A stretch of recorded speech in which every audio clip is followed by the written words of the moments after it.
Buongiorno da Emanuele e benvenuti nella 14ª puntata di questa serie in cui stiamo andando insieme alla riscoperta della storia dei videogiochi. A tal proposito, se è la prima volta che capitate in uno dei miei video, vi ricordo che sul mio canale YouTube, così come nella descrizione, vi lascio il link all'apposita playlist nel caso vogliate recuperare anche le puntate precedenti.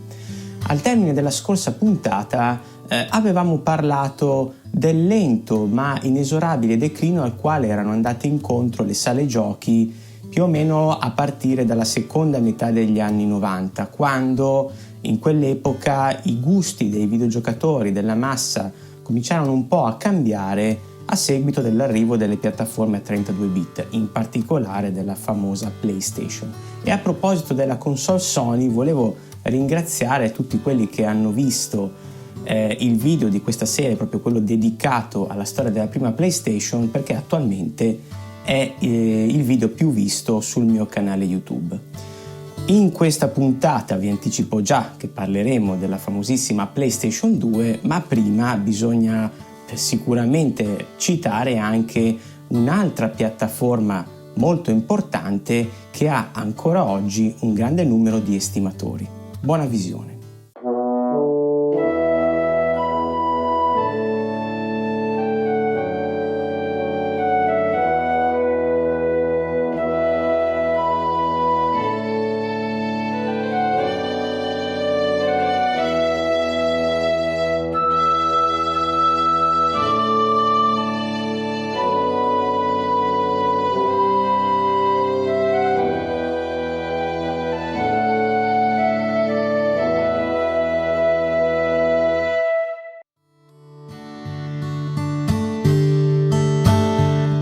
La prima compagnia a fare il salto nella generazione dei 128 bit fu Sega.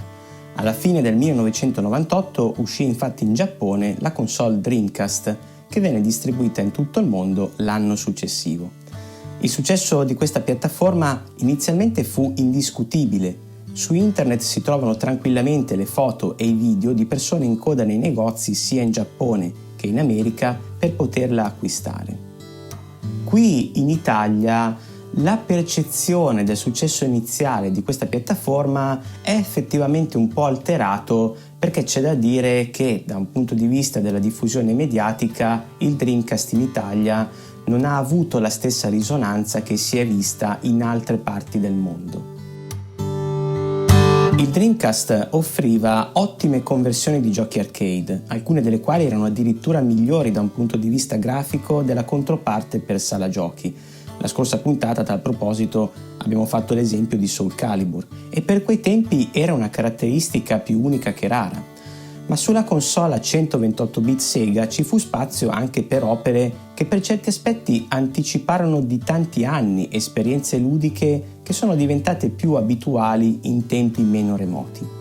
Tutti i fan del Dreamcast sicuramente ricordano ad esempio la serie Shenmue creata da Yu Suzuki, un autore oggi non così noto come altri suoi colleghi, ma che in realtà è stata una figura importante per Sega, dato che alcuni dei videogame più iconici pubblicati da questa compagnia negli anni 80 e 90 portano proprio la sua firma, ma di questo comunque ne abbiamo già parlato anche in passato. In Shenmue, oltre a vivere la bella storia di un ragazzo in cerca di vendetta per la morte del padre, si poteva fare su console l'esperienza di un mondo estremamente immersivo, in cui si poteva e si doveva andare anche a lavorare per guadagnarsi ad esempio i soldi necessari a comprare l'occorrente per raggiungere i propri obiettivi, per prendere l'autobus seguendo rigorosamente gli orari stabiliti dalla società di trasporti. Si poteva anche esplorare gli interni delle abitazioni aprendo cassetti e armadi. E tra l'altro ad ogni personaggio del gioco, anche le semplici comparse o i passanti per le strade, era stata data una voce e un aspetto differente, una caratteristica che poi non si è più vista nemmeno nei videogame più recenti. Ma Dreamcast purtroppo è anche una piattaforma nota soprattutto per un'altra questione. Nonostante l'exploit iniziale, purtroppo Sega abbandonò la console soltanto 3 anni dopo la sua iniziale distribuzione, ovvero nel 2001. In merito a questo abbandono ci sono tanti siti, tanti appassionati e anche tanti autori di saggi che ne parlano, molti danno spiegazioni di vario tipo. Non intendo entrare eccessivamente nel merito della questione perché questa non vuole essere una puntata monotematica, ma tra i motivi più frequentemente citati che hanno spinto Sega ad abbandonare definitivamente il Dreamcast e poi anche il mercato delle console in generale, c'è il fatto che in quel periodo Sony con la sua PlayStation aveva creato un marchio talmente forte che a un certo punto, a un certo momento, sembrava addirittura non esserci più spazio per la concorrenza.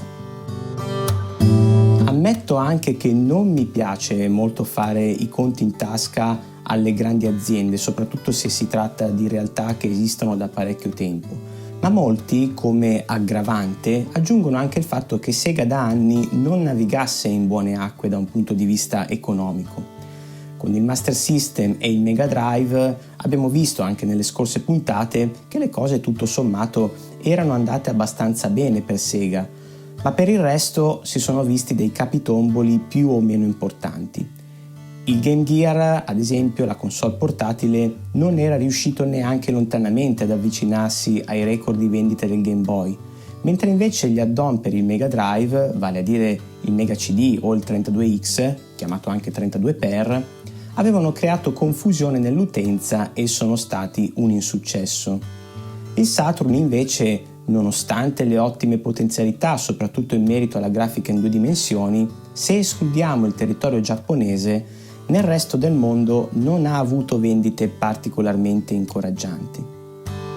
Un'altra questione, sulla quale non tutti però sembrano concordare, comunque c'è chi sostiene che Sega per il Dreamcast si fosse un po' troppo concentrata sulla pubblicazione di esperienze arcade, mentre invece i videogiocatori in quegli anni sembravano orientarsi su giochi più narrativi, più lunghi, più complessi. Questo non significa che su Dreamcast non ci fossero opere di quest'ultimo tipo, come l'esempio già citato Shenmue o Skies of Arcadia o Grandia 2, così come non mancarono seguiti di nomi molto importanti, tra cui spicca Resident Evil Codename Veronica. Ma tutto questo non fu sufficiente. Ovviamente, considerati i consensi e il successo riscosso, era ovvio aspettarsi da Sony prima o poi l'arrivo di una PlayStation 2 e secondo alcune indiscrezioni pare che le prime notizie ufficiali iniziassero a circolare tra gli addetti alla stampa già nel 1998.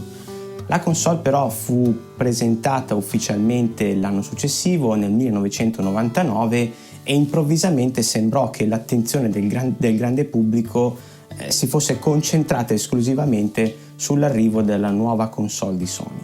L'attesa salì alle stelle al punto tale che quando PlayStation 2 uscì nei negozi, in Giappone uscì nel marzo del 2000, qui da noi sempre nello stesso anno qualche mese più tardi, era difficile procurarsene una se non la si era prenotata per tempo. Senza girarci troppo attorno, PlayStation 2 è stata una console da record e al momento in cui sto registrando questo video è la console più venduta di sempre, con più di 150 milioni di unità distribuite in tutto il mondo. Anche per me si tratta di una delle piattaforme preferite, perché per la prima volta con PS2 la softeca di una console è stata così vasta e così varia da accontentare facilmente i gusti di tante tipologie di videogiocatori, dagli appassionati di giochi di ruolo agli appassionati di titoli sportivi, dagli amanti delle avventure agli estimatori dei giochi di piattaforme, passando per i picchiaduro, gli shooter, eccetera eccetera. Ce n'era davvero un po' per tutti i gusti, anche per accontentare i più nostalgici e i retro gamer. Su PlayStation 2 infatti uscirono anche tantissime raccolte di giochi del passato, in particolare proprio degli arcade che tanto avevano spopolato in sala giochi nei decenni precedenti. Da sottolineare anche che questa nuova console Sony a 128 bit era anche nativamente retrocompatibile con tutti i videogiochi della prima PlayStation.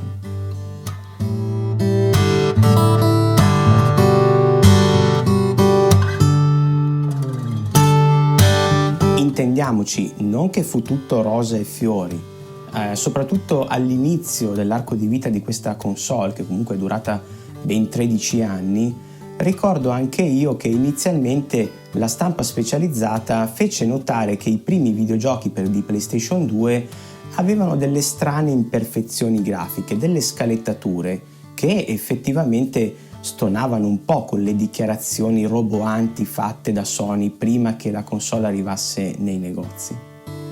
Molti di questi problemi vennero comunque risolti perché le software house impararono velocemente ad ottimizzare la grafica su PlayStation 2 ed inoltre Sony aveva dalla sua alcune peculiarità non indifferenti. Prima di tutto il marchio che ispirava fiducia ed era considerato un sinonimo di garanzia, ma poi anche un gran numero di videogiochi, tra cui anche tante esclusive, con protagonisti vecchi e nuovi eroi ancora oggi molto apprezzati dagli appassionati. Su PlayStation 2 non mancarono quindi nuovi episodi delle serie più blasonate, nuovi Final Fantasy, nuovi Tomb Raider, Metal Gear Solid, Tekken, Resident Evil, Gran Turismo, FIFA, Pro Evolution Soccer, insieme a tanti nuovi personaggi iconici come l'esempio Dante di Devil May Cry, i simpatici Jack ed Esther e Ratchet & Clank e il famoso Kratos di God of War. Su PlayStation 2 è nata anche la serie di Kingdom Hearts che per la prima volta ha messo insieme in un'unica avventura gli eroi di alcuni videogiochi di ruolo giapponesi e i personaggi della Disney. Insomma, come già detto, ce n'era un po' per tutti i gusti. C'è un'ultima caratteristica che credo abbia contribuito a rendere la PlayStation 2 una console ancora più appetibile, ovvero il fatto che fosse l'unica piattaforma a leggere nativamente i film in DVD, quindi senza bisogno di acquistare ulteriori accessori. I DVD erano il formato scelto da Sony anche per la distribuzione dei videogiochi su PlayStation 2 e da un punto di vista cinematografico i film in questo supporto, in questo formato, fornivano delle prestazioni che certamente erano migliori e quindi non erano paragonabili con quello che si era visto fino a quel momento con le normali videocassette. Quindi la nuova console Sony poteva essere vista come un sistema 2 in 1, che aveva davvero le caratteristiche per intrattenere tutta la famiglia e che quindi poteva essere tranquillamente collocata in salotto, non nella cameretta di un adolescente.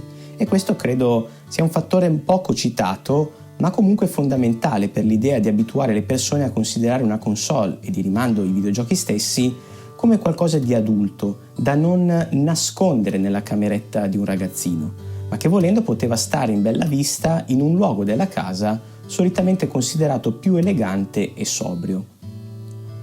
E non credo sia un caso se il design scelto per tutti i modelli di PlayStation 2, nel tempo uscirono anche delle versioni identiche nelle prestazioni ma più compatte, fosse piuttosto essenziale. Qualcuno lo paragona al monolite nero che si vede nel film 2001 Odissea nello spazio del regista Stanley Kubrick. La strada per Sony sembrava effettivamente in discesa, ma fortunatamente ciò non significa che non ci fu un minimo di competizione. Abbiamo già visto a inizio episodio che Sega decise di buttare la spugna, ma allora quale altra azienda cercò di competere con lo strapotere di PlayStation 2? Non poteva che essere un colosso. Credo che considerati i numeri, le cifre enormi che ormai il mondo dei videogiochi muoveva, soltanto una grossa compagnia poteva permettersi di investire in un progetto in divenire, che certamente non poteva puntare subito sulla leadership di mercato, ma che comunque aveva le carte in regola per farsi un nome. Credo che l'industria videoludica nel 2000 ormai fosse già troppo grande per permettere ad una piccola società, penso ad esempio all'Atari degli albori, di farsi strada perlomeno nel campo dell'hardware.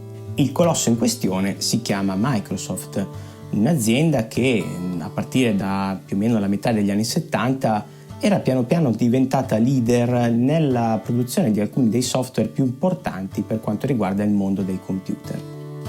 Il suo sistema operativo Windows si era ormai diffuso in quasi tutti i PC del mondo, ma ancora non si era addentrata concretamente nel settore delle console.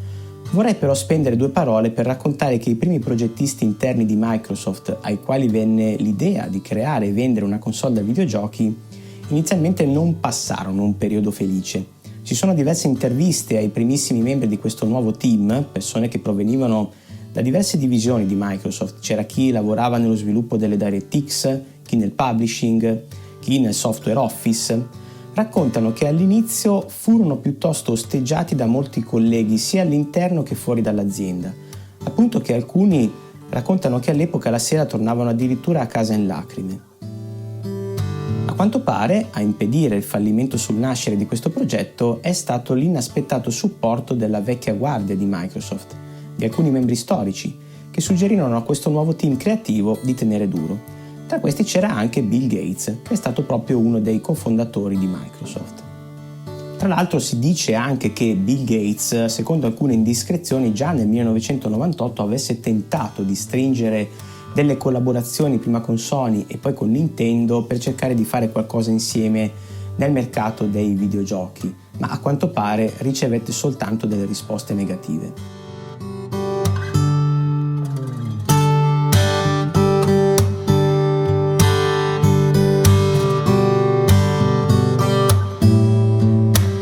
Arrivato comunque alla fine il benestare interno dell'azienda, in quel di Microsoft iniziò a concretizzarsi il progetto di una nuova console, il cui prototipo venne presentato per la prima volta alla stampa proprio da Bill Gates nel marzo del 2000. Non saprei dire quanto effettivamente Bill Gates fosse interessato ai videogiochi come intrattenimento, come esperienza ludica. Tuttavia credo che la scelta di far presentare proprio a lui questa nuova console fu molto azzeccata da un punto di vista della comunicazione, perché all'epoca Bill Gates, a parte il fatto di essere comunque uno degli uomini più ricchi al mondo, era ed è tuttora considerato un genio, quindi secondo me mettere lui sul palco è stato anche un po' un modo per dire a tutti quanti sì, ok, forse in questo momento non diventeremo i leader del mercato, ma comunque sia abbiamo l'intenzione di fare le cose per bene. E in effetti è proprio quello che fecero. La Xbox, questo è il nome scelto per la console che arrivò nei negozi americani alla fine del 2001 e qualche mese più tardi anche nel resto del mondo, era effettivamente una macchina molto potente, anzi era la più potente della generazione a 128 bit. A livello di prestazioni, molti paragonano Xbox a un computer compatto, economico e pensato appositamente per il gaming. Nonostante fosse più potente della stessa PlayStation 2, la Xbox, come previsto, non riuscì ad avvicinarsi nemmeno lontanamente alle vendite della console Sony. Tuttavia, nessuno considera Xbox come un fallimento, anzi, al di là del numero di unità piazzate, circa 26 milioni, direi che Microsoft raggiunse dei traguardi interessanti. Riuscì a far parlare di sé e a rendere noto un nuovo marchio, e riuscì a far breccia in particolare negli appassionati americani. Non a caso i giochi della prima Xbox tendenzialmente avevano delle caratteristiche che erano molto apprezzate da un pubblico occidentale. Il suo gioco più iconico, Halo Combat Evolved, era un first-person shooter con protagonista Master Chief, un combattente che per certi aspetti incarnava bene lo stereotipo del soldato americano, forte, alto e che combatte per i buoni come una sorta di colosso inarrestabile. Xbox inoltre ha arricchito notevolmente una componente che su console in passato si era già vista, ma con risultati poco soddisfacenti. Mi riferisco all'esperienza multiplayer online che prima di Xbox funzionava bene solo su PC, ma che poi con l'introduzione del servizio Xbox Live nel 2002 ha iniziato a permettere agli utenti Xbox di avere a disposizione una infrastruttura di rete in grado di reggere le partite con più giocatori collegati attraverso internet, a patto ovviamente di avere una connessione a banda larga. Volevo anche aggiungere una cosa: nel 2021, in occasione del 20° anniversario del marchio Xbox, era stato creato anche un sito ufficiale che era una sorta di museo interattivo dedicato proprio a questa piattaforma. Purtroppo però recentemente lo volevo linkare, anzi lo lascio linkato in descrizione, ma purtroppo questo sito rimanda oggi a una pagina vuota.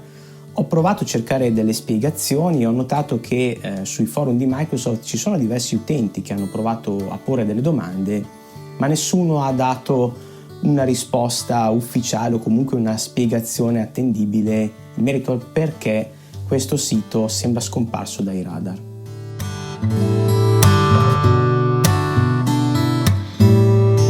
Ovviamente c'è ancora una protagonista importante che manca all'appello e che bisogna per forza citare in questa puntata dedicata alle console a 128 bit. Mi riferisco a Nintendo e al suo GameCube. una console che uscì più o meno quasi in concomitanza con la prima Xbox, vale a dire nel 2001, e che a livello di prestazioni si pone più o meno a metà, diciamo tra le potenzialità della PlayStation 2 e quella della prima console di Microsoft. Le cose per Nintendo non erano andate benissimo con il Nintendo 64 e anche in questo caso il GameCube è stato purtroppo un fanalino di coda. Ma comunque la storica compagnia giapponese con sede a Kyoto, anche con questa console, è riuscita a proporre le storiche icone di Nintendo che fanno sempre gola agli appassionati. Abbiamo quindi avuto un nuovo Super Mario con l'episodio Sunshine, un gioco con protagonista per la prima volta il fratello di Mario, Luigi, vale a dire Luigi's Mansion. Abbiamo avuto nuovi Zelda con gli episodi Wind Waker e Twilight Princess, nuovi Metroid con gli apprezzati primi 2 capitoli della serie Prime e ovviamente gli immancabili Pokémon. In più c'è stato spazio anche per una preziosa esclusiva, sebbene temporanea, ovvero il 4º capitolo della serie Resident Evil. Vorrei infine citare anche Animal Crossing, che sebbene si fosse già visto su Nintendo 64, è proprio con l'episodio apparso su GameCube che questa serie si è fatta maggiormente apprezzare in tutto il mondo, avvicinando ulteriormente ai videogiochi anche l'utenza femminile. E siamo arrivati alla fine anche di questo episodio. Nella prossima puntata vi anticipo che vedremo le piattaforme che hanno raccolto il testimone di PlayStation 2, Xbox e GameCube, ma vi dico anche che faremo di nuovo un breve excursus in alcune cose che ruotavano attorno al panorama videoludico da un punto di vista culturale. Vi ringrazio per aver visto questo video fino a qui e nel frattempo vi rinnovo l'appuntamento per il prossimo episodio. A presto, ciao!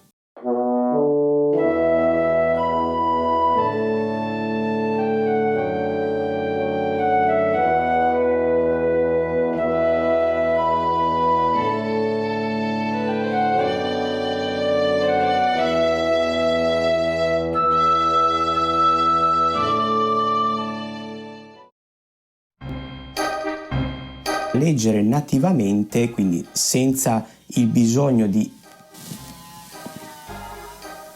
Cos'è?